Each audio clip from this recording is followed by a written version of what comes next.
5 കൊണ്ട് ഹരിക്കുമ്പോൾ മിച്ചം 1 വരുന്ന പത്താമത്തെ രണ്ടക്ക സംഖ്യ എത്ര? ഓക്കെ, അതായത് നമ്മൾ ഇവിടെ വേണ്ടത് 5 കൊണ്ട് ഹരിക്കുമ്പോൾ 1 മിച്ചം വരണം.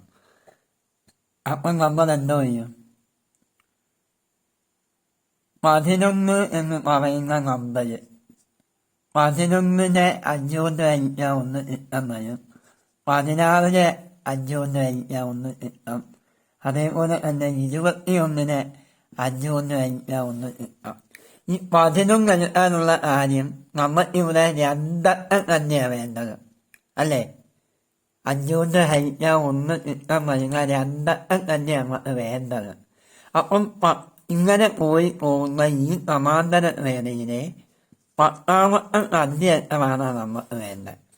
നമുക്കറിയാം, ഒരു സമാന്തര ശ്രേണിയിലെ എല്ലാം പദം ആകുന്നത് a+n-1 × d.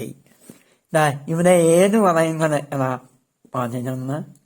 n എന്ന് പറയുന്നത് 10, d എന്ന് പറയുന്നത് ഒരു വ്യത്യാസമാണ്.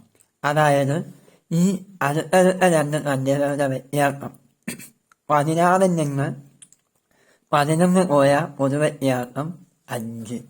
അപ്പം നമുക്ക് പറയാം a+9d, അതായത് 10ൽ 1 പോയാൽ 9, അതാ 9d എന്ന് പറയും.